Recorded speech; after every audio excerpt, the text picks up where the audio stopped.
The arena fell silent as Warlord Krathix's voice boomed across the blood-stained sands.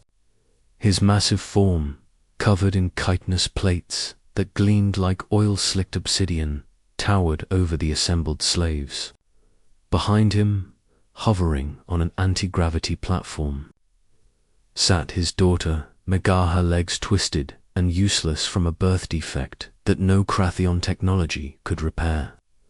Today, Krathix announced, his mandibles clicking with barely contained rage.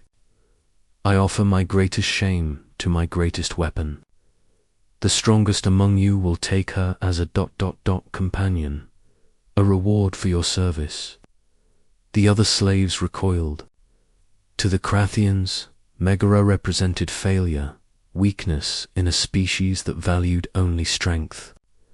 But to give her to a human slaver species they'd conquered and brutalized was the ultimate humiliation for both father and daughter. Hercules stood in the back row, his scarred hands hanging loose at his sides. He'd been taken from Earth 5 years ago during the Krathian raids on New Athens colony. They'd expected him to break. Instead, he'd become their champion gladiator, undefeated in 300 combat trials.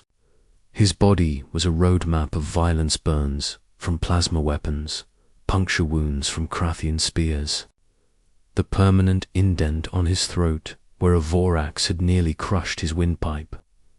Step forward, Hercules of Earth, Krathix commanded. You have earned this ... gift. The other slaves parted as Hercules walked toward the platform. He could feel their eyes on him, some pitying, others relieved they hadn't been chosen. The Krathians watched with cruel amusement, waiting to see disgust on his face. Hercules stopped before the platform and, for the first time, truly looked at Megara. She stared back with defiance burning in her violet eyes. Her face was angular and beautiful by Krathian standards, with delicate antennae that trembled with barely suppressed emotion. Her legs, wrapped in ornate cloth, lay motionless. She held her head high, refusing to show shame even as her father traded her like damaged property. Well, Krathix demanded, take her and be grateful, human. Hercules didn't reach for Megara. Instead, he knelt on one knee, lowering his head to her level. The arena erupted in shocked chittering. My lady, he said quietly, speaking Krathion with the careful precision he'd learned in the slave pens. My name is Hercules. If you'll permit me, I'd be honored to carry you from this place. Megara's eyes widened. No one had ever asked her permission for anything. She was the crippled daughter, the weakness that should have been eliminated at birth. Her father kept her alive only because Krathian law forbade killing one's offspring. But she'd never been treated as anything but a burden. You ask. Her voice came out as barely a whisper. Always, Hercules replied. Where I come from, strength isn't measured by working legs or perfect bodies. It's measured by the courage to face each day when the world tells you you're not enough. Krathix slammed his fist against his throne. Enough sentiment. Take her, or I'll give her to someone with fewer pretensions. Hercules looked up at Megara again, and she saw something in his eyes she'd never seen directed at her before. Respect. Not pity, not disgust. Respect. She nodded, and Hercules rose, carefully lifting her from the platform. She weighed almost nothing to him, but he held her as though she were precious cargo. The other slaves watched in stunned silence as he carried her toward the exit. Wait, Megara whispered as they left the arena. You could have refused. They would have beaten you, but they wouldn't have killed their champion. Why didn't you refuse? Hercules glanced down at her. Because I saw your eyes. You've been fighting your whole life, just like me.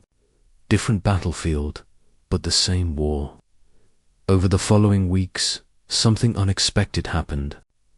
Hercules was assigned to Crathix's household to care for Megara, which meant he became her constant companion. The Crathians expected him to treat her cruelly when no one watched, to take out his anger at his enslavement on the weakest available target. Instead, he built her things, using scrap metal from the arena and tools he bartered for with his ration tokens. Hercules constructed a wheeled chair that Megara could propel herself. Then he made grips that let her pull herself up to strengthen her arms. He fashioned writing instruments she could use to continue the scientific studies she'd pursued in secret. Megara asked one evening as Hercules adjusted the tension on her chair's wheels, "Why waste your time on me? I'm nothing to you. Less than nothing. I'm the daughter of the one who enslaved your people." Hercules set down his tools and met her gaze. "My mother once told me that humanity's greatest strength isn't our muscles or our weapons. It's our refusal to let anyone else define our worth. You're not your father's shame, Megara.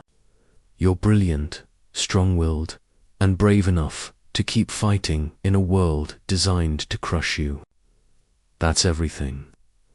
Tears welled in Megara's violet eyes, the first she'd shed since childhood. Within months, whispers spread through the Crathian Empire. The crippled daughter had invented a new propulsion system using theoretical physics no Crathian scientist had considered. She'd done it with a human slave as her assistant. Their combined brilliance creating something neither species had achieved alone. Warlord Crathix came to their workshop, ready to claim credit for his daughter's work. Instead, he found Megara standing supported by an exoskeleton Hercules had built working beside the human as an equal partner. "Father," Megara said, her voice steady and cold, "Hercules has petitioned for his freedom and mine. We're leaving together. Impossible." Crathix roared, "You're my property. Both of you." "Actually," Hercules said calmly, pulling up a holographic display, "Crathian law states that any slave who provides a military innovation of sufficient value earns their freedom. Our new drive system qualifies, and as your daughter's legal guardian, you must honor her choice of companion." Crathix's mandibles clicked furiously, but the law was clear.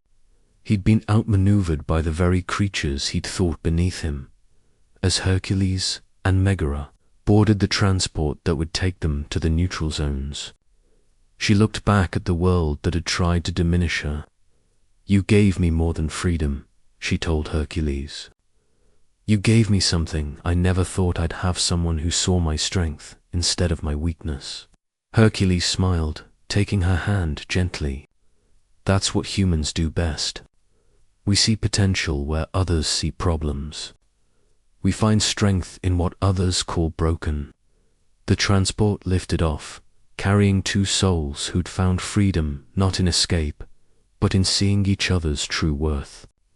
Behind them, the Crathian Empire would never be quite the same. After all, they'd learned the hard way. Humanity's greatest weapon wasn't violence. It was the unshakable belief that everyone deserves dignity, respect, and the chance to prove their worth, no matter what form that strength takes. And in the end, that belief was more powerful than any weapon the universe had ever known.